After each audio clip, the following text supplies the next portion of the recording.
Hey, welcome back. Today we're talking about Hammurabi's laws. Some make sense, some are questionable, but most are outrageous. We're on a slippery slope here in the studios. Law 139.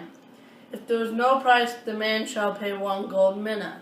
This is if a man wants to separate from his wife and she doesn't have any money.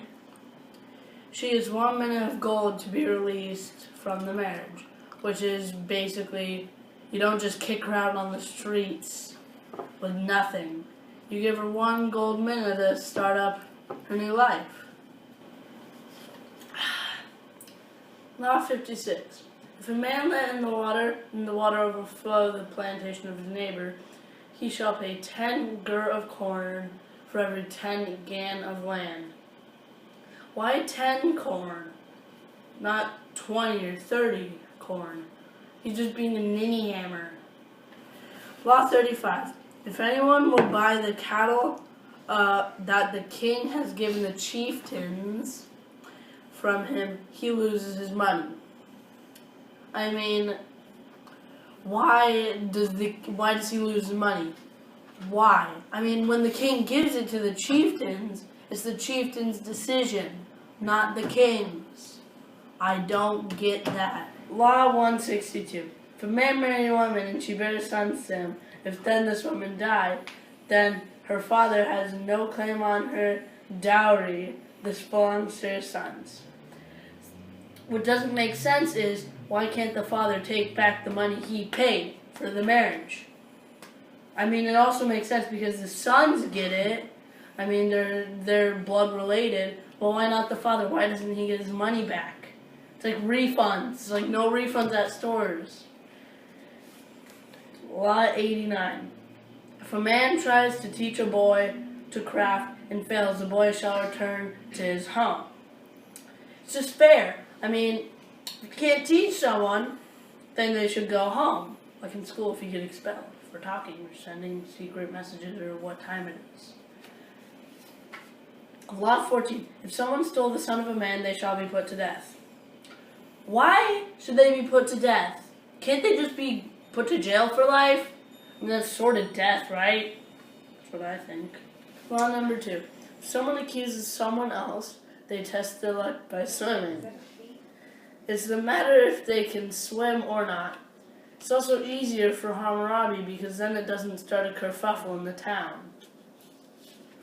Law number 1. If someone traps a prisoner but can't prove it, they shall be put to death.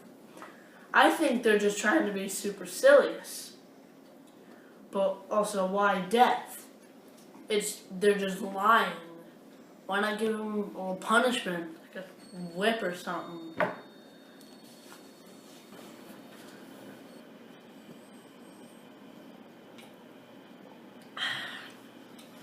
Law number 14. If a man steal the son of another, he shall be put to death. It makes sense, because, I mean, he gets put to death for kidnapping. Who kidnaps when Hammurabi's ruler? Just doesn't make sense. Why? Who kidnaps when anyone's ruler? Not me. Law 195. If a son strikes his father, his hand should be cut off. Why cut his hand off? It's a little extreme, right? Why not whip him instead? I think that'd be a better punishment. I'd rather do that any day. Law 197. If someone breaks a bone of another, he shall be put to death. But why death, though? So much death. Why not just break his bone for evenness? Shouldn't that be true? I mean, shouldn't they do that? I would. Law 208. If he wasn't a freedman, he shall pay 1/3 of a mina.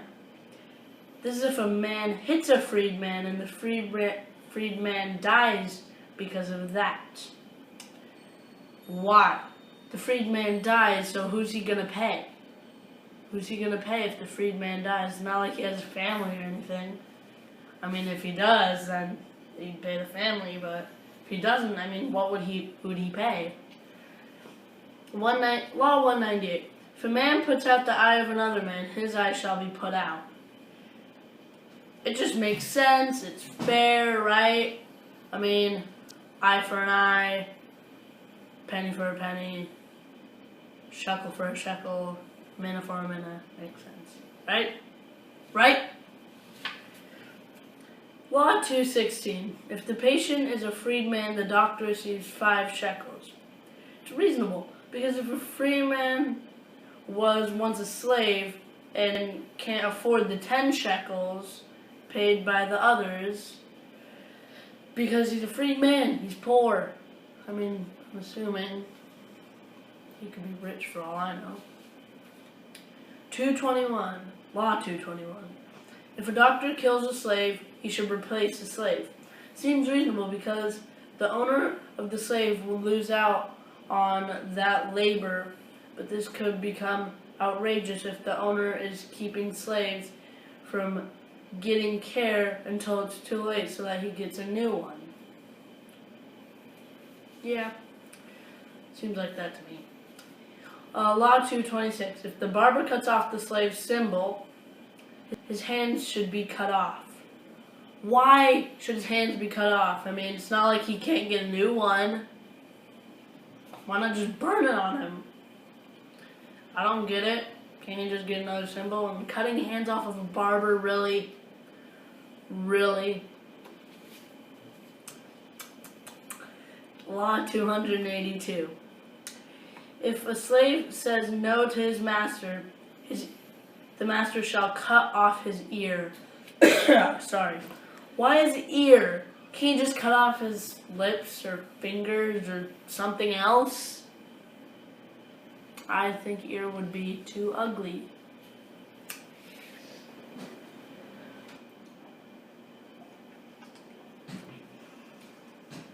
Hammurabi's laws were the first, and had consequences for every action. That concludes it today with Billy R. Happ signing off.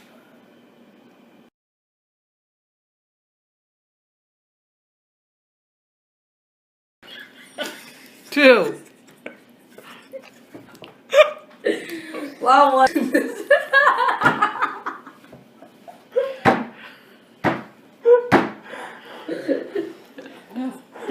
Come on, get to the dowry. Downy. Dorny. Dowry. And that consequence. Excuse me.